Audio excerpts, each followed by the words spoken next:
Idul Adha 1445 Hijriah, suasana Kota Calang, Kabupaten Aceh Jaya masih sepi dari berbagai aktivitas warga. Sepinya aktivitas warga di daerah itu mengingat masih dalam situasi mudik ke kampung halaman masing-masing.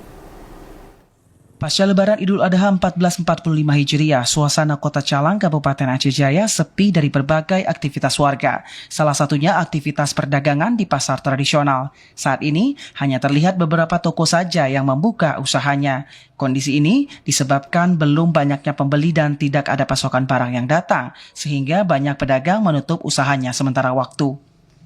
Sepinya aktivitas pasca Lebaran Idul Adha di Calang karena masih banyak warga yang belum kembali dari kampung pasca libur Idul Adha dan libur sekolah.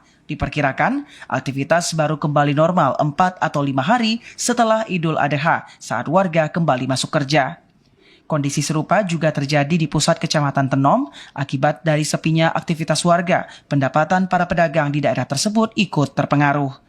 Salah seorang pedagang durian, Zainuddin, menyampaikan pada saat Lebaran penjualan durian di Tenom masih minim, namun dirinya tetap berjualan walaupun aktivitas jual beli selama libur Lebaran menurun. Kemarin cepat laku durian waktu hari megang kan. Ini agak sepi sikit pembeli karena duriannya mahal. Orang-orang apa minat. Meskipun sepi pembeli, momen Idul Adha menjadi berkah tersendiri bagi pedagang yang tetap membuka usahanya sembari berharap penjualan agar kembali normal. Dari Aceh Jaya, Musliadi, TVRI melaporkan.